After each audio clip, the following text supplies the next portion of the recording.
Dans la vie, il existe des moments où tout semble s'effondrer. Des saisons de confusion, de douleur, de perte, où les questions se bousculent mais où les réponses tardent à venir. Des moments où nous regardons vers le ciel et demandons « Seigneur, où es-tu? Pourquoi ne parles-tu pas?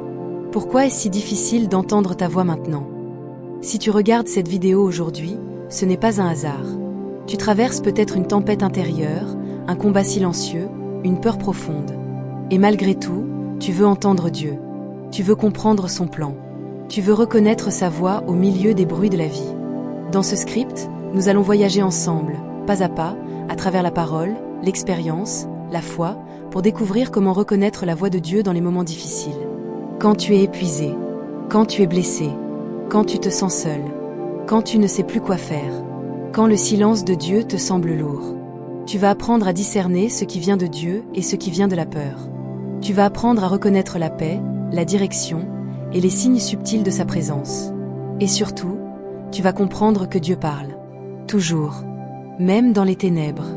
Même quand tu ne le vois pas. Même quand tu ne perçois rien. Chapitre 1. La voix de Dieu n'est jamais absente, elle est souvent subtile. Il y a une vérité que beaucoup de croyants ignorent. Dieu ne cesse jamais de parler. Jamais. Mais notre capacité à l'entendre peut être affectée par la peur, l'anxiété, la fatigue, la douleur, le bruit mental, les émotions, les distractions, l'impatience. Dans un moment difficile, l'âme devient turbulente. Nos pensées deviennent plus rapides. Nous analysons, nous imaginons, nous anticipons, nous nous inquiétons. Et dans ce tourbillon, nous croyons souvent « Dieu ne me parle plus ». Mais la vérité est autre. Le problème n'est pas la parole de Dieu. Le problème, c'est le brouillard autour de nous. C'est pourquoi, avant même d'apprendre comment Dieu parle, il faut comprendre ceci. Dans les moments difficiles, Dieu parle différemment. Il parle plus doucement, plus intérieurement, plus profondément, plus dans la paix que dans les paroles audibles. Quand la tempête est forte, sa voix devient comme un murmure qui calme. Pas un cri, pas un tonnerre, un murmure. C'est ce que Dieu dit à Élie dans 1 Roi 19. Élie était découragé, dépressif, épuisé. Il voulait même mourir. Et Dieu va lui parler. Non pas dans le vent violent, non pas dans le tremblement de terre, non pas dans le feu, mais dans un murmure doux et léger. Ce passage nous enseigne quelque chose de précieux. La profondeur de Dieu s'entend dans le calme, pas dans le chaos. Et si aujourd'hui, Dieu te parle d'une manière plus douce parce que ton âme crie trop fort? Et si Dieu attend que ton cœur se pose pour t'indiquer la suite?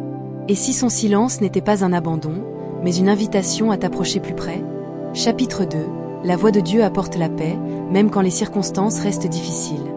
Une grande clé pour reconnaître la voix de Dieu est celle-ci. La voix de Dieu apporte la paix, même sans solution immédiate. Dans les moments difficiles, nous cherchons souvent une réponse, une direction, une sortie, un miracle, une explication. Mais Dieu donne avant tout la paix. Philippiens 4:7 parle de la paix de Dieu qui dépasse toute intelligence. Ce n'est pas une paix logique. Ce n'est pas une paix basée sur l'absence de problème. Ce n'est même pas une paix basée sur une solution déjà arrivée. C'est une paix invisible, surnaturelle, qui descend sur ton cœur et te dit « Je suis là. Continue. Tiens bon. Tu n'es pas seul. » La voix de Dieu ne provoque pas la panique, la peur, la confusion, la culpabilité excessive, l'agitation intérieure. Même quand Dieu te corrige, même quand il te redirige, sa voix reste douce, stable, ferme, aimante. La voix de l'ennemi, elle, provoque l'anxiété, le doute, le désespoir, la précipitation, le sentiment de condamnation, le chaos intérieur. Voici donc un discernement simple mais puissant. Ce qui augmente ta paix vient de Dieu. Ce qui augmente ton trouble n'en vient pas. Même si la parole semble logique, même si la pensée semble raisonnable. Si elle te coupe la paix, ce n'est pas Dieu. Dieu peut te dire « Attends, mais tu ressentiras calme. Change de direction, mais tu sentiras sa présence. Laisse cette personne, mais tu sentiras sa protection. Pardonne, mais tu sentiras sa main sur ton cœur. » Dieu parle toujours avec une marque de sa présence, la paix. Chapitre 3. La voix de Dieu se reconnaît parce qu'elle s'accorde avec sa parole. Il existe une règle absolue pour discerner si une voix intérieure vient de Dieu. Dieu ne contredit jamais sa parole. Jamais.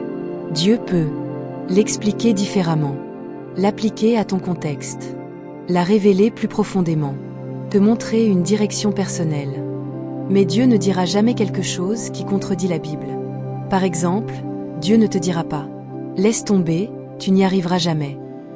Car sa parole dit « Je puis tout par celui qui me fortifie ». Philippiens 4h13. Dieu ne te dira pas « Tu es seul, personne ne t'aime ». Car sa parole dit « Je ne te laisserai pas, je ne t'abandonnerai pas ». Hébreux 13h5. Dieu ne te dira pas « Tu es fini, tu n'as plus d'avenir ». Car sa parole dit « Car je connais les projets que j'ai formés sur vous, projets de paix et non de malheur, afin de vous donner un avenir et une espérance. » Jérémie 29:11. Ce qu'il te dit doit refléter son caractère. Amour, vérité, justice, fidélité, patience, espérance. Une parole qui te détruit n'est pas de Dieu. Une parole qui te décourage n'est pas de Dieu. Une parole qui t'éloigne de la foi n'est pas de Dieu. Si tu veux entendre Dieu dans les moments difficiles, tu dois connaître sa parole. Même un seul verset peut te guider. Même un seul passage peut t'éclairer. Même une seule phrase biblique peut calmer une tempête dans ta vie. Chapitre 4. Dieu parle dans le silence, mais un silence qui a un sens. Il existe un silence que beaucoup confondent avec l'absence de Dieu. Pourtant, le silence de Dieu n'est jamais un abandon. Le silence de Dieu n'est jamais un vide. Le silence de Dieu n'est jamais une punition. Dans la Bible, le silence de Dieu a souvent une fonction. 1. Le silence de Dieu permet de t'apprendre à dépendre de lui. Quand tout bruit cesse, tu n'as plus d'autre source. 2. Le silence de Dieu te conduit à l'écouter plus attentivement. Tu deviens plus sensible à la moindre direction. 3. Le silence de Dieu peut être une protection. Il ne parle pas parce que tu n'es pas prêt pour ce que sa réponse implique. 4. Le silence développe ta foi. Le silence te fait marcher par confiance, pas par émotion. 5. Le silence prépare ta capacité à recevoir. Parfois, Dieu se tait pour purifier ton cœur. 6. Le silence oblige à laisser tomber ce qui n'est pas essentiel. Tu arrêtes de t'appuyer sur tes forces, tes raisonnements, tes plans. Le silence est un langage profond, un langage divin. Il t'enseigne une forme d'écoute que beaucoup ne connaissent jamais. L'écoute intérieure, celle du cœur, celle de l'âme, celle du murmure. Chapitre 5. Comment Dieu parle à travers les circonstances.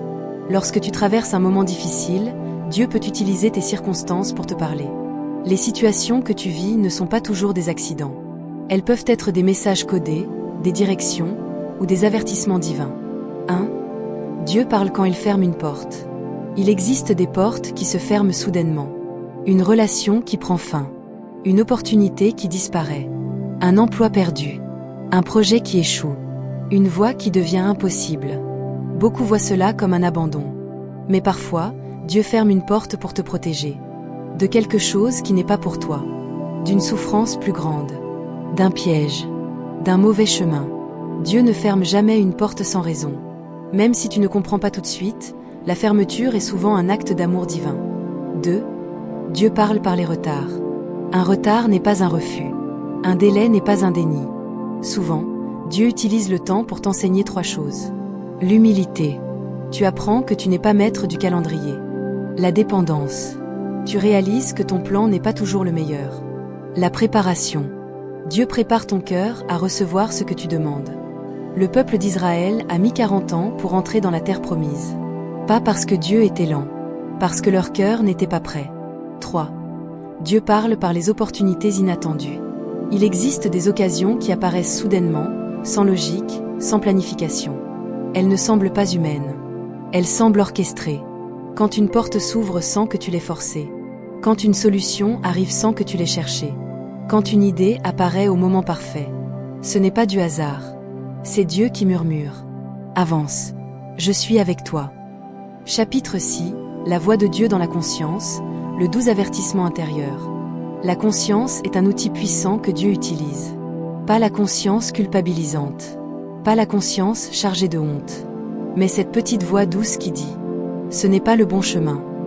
Ne te précipite pas. Fais attention. Ce n'est pas mon plan. » C'est ce que la Bible appelle la conviction du Saint-Esprit. Conviction pas égale à condamnation. La condamnation écrase. La conviction éclaire. La condamnation t'enfonce. La conviction t'élève. La condamnation dit « tu es nul ». La conviction dit « tu peux mieux faire avec moi ». La conviction du Saint-Esprit est un signe précieux, surtout dans les moments difficiles où tu es plus vulnérable aux mauvaises décisions. Comment reconnaître la conviction divine? Elle se reconnaît par une lumière intérieure, une paix subtile, un rappel d'une vérité biblique, un sentiment de « ce n'est pas pour moi », une clarté soudaine, une sagesse inattendue, la sensation d'être guidé, pas forcé. Même quand Dieu te corrige, tu sens sa main, pas sa colère. Chapitre 7. Dieu parle à travers les personnes qu'il place sur ton chemin. Parfois, Dieu utilise quelqu'un pour te dire exactement ce que tu avais besoin d'entendre. Une phrase, une prière, un conseil, une parole de sagesse, un encouragement inattendu. Ce sont des messagers divins. 1. Dieu utilise des croyants remplis de l'esprit. Ce peut être un pasteur, un ami spirituel, un parent croyant, un frère ou une sœur en Christ. Ils te parlent, et leurs paroles résonnent comme si Dieu parlait à travers eux. 2. Dieu utilise même des inconnus. As-tu déjà vécu cela? Un inconnu te dit exactement ce que ton âme avait besoin d'entendre. Quelque chose que cette personne ne pouvait pas savoir par elle-même. C'est Dieu qui confirme sa direction. 3. Dieu utilise aussi des situations négatives pour te parler. Parfois, ce sont les mauvaises rencontres qui t'enseignent. Qui tu dois éviter. Où tu dois aller. Ce que tu dois changer. Ce que tu dois protéger. Chaque personne est une leçon. Chaque rencontre peut être un message. Chapitre 8. Reconnaître la voix de Dieu dans les moments de fatigue émotionnelle. Quand tu es fatigué émotionnellement, tout semble plus difficile. Et il devient plus compliqué d'écouter Dieu parce que ta sensibilité est affectée. Dans ce genre de moment, il est important de comprendre ceci. Dieu ne te parle pas pour te charger, mais pour te soulager. Il ne sera pas abrupt, ni brutal, ni autoritaire. Il sera doux. Il sera calme. Il sera patient. Comment Dieu parle quand tu es à bout? Il te dit de te reposer. Viens à moi, vous tous qui êtes fatigués, et je vous donnerai du repos. Matthieu 11h28. Dieu te rappelle que tu n'as pas à tout gérer. Il te dit de lui remettre tes soucis. Déchargez-vous sur lui de tous vos soucis. 1 Pierre 5h7. Dieu t'invite toujours à déposer le poids. Il te dit que tu n'es pas seul. Dans l'épuisement, la solitude est amplifiée. Dieu te parle plus par sa présence que par des mots. Il te réconforte par des versets qui te parlent directement. Un verset qui touche ton cœur dans une période de fatigue est un signe fort de sa voix. Il t'apaise par la douceur du Saint-Esprit. Tu peux sentir une paix soudaine, inexplicable. C'est Dieu. Chapitre 9. Comment reconnaître la voix de Dieu dans les décisions difficiles? Les moments difficiles demandent souvent des décisions importantes. Et le stress peut t'amener à agir trop vite. Dieu parle dans les décisions. Par la sagesse. Par la paix. Par la confirmation. Par l'absence d'agitation. 1. La paix est un indicateur de choix. Si tu hésites entre deux options, pose-toi cette question. Où se trouve la paix? Même si la voie semble difficile, si la paix de Dieu s'y trouve, alors c'est la bonne. 2. Dieu répète sa direction par plusieurs moyens. Dieu peut confirmer une direction par un verset, un rêve, un conseil, une prédication, une pensée persistante, un événement soudain. Quand la même direction revient sous différentes formes, c'est un signe fort. 3. Dieu ne te pousse jamais à la précipitation. La panique n'est pas divine. La pression n'est pas divine. Dieu peut être urgent, mais jamais précipité. Il dit parfois « maintenant ». Mais il ne dira jamais « dépêche-toi ou tu vas tout rater ». C'est l'ennemi qui parle ainsi. Dieu dit « va dans la paix que je te donne ». Chapitre 10. Le Saint-Esprit, la voix intérieure qui guide dans la crise. Le Saint-Esprit n'est pas une force impersonnelle. Il est une personne. La troisième personne de la Trinité. Il vit en toi. Il te parle.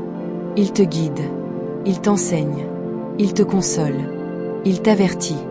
Comment le Saint-Esprit parle dans les moments difficiles? 1. Par une pensée qui n'est pas de toi. Une pensée sage, biblique, lumineuse, qui ne ressemble pas à ton anxiété. 2. Par une impression intérieure. Une sensation douce. Avance. Stop. Attends. Prudence. Confiance.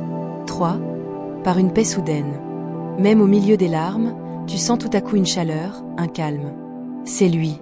4. Par le rappel d'un verset. Il fait remonter à ton cœur une parole que tu avais oubliée. 5. Par une force nouvelle. Quand tu n'as plus de force, il te donne une force intérieure que tu ne t'expliques pas.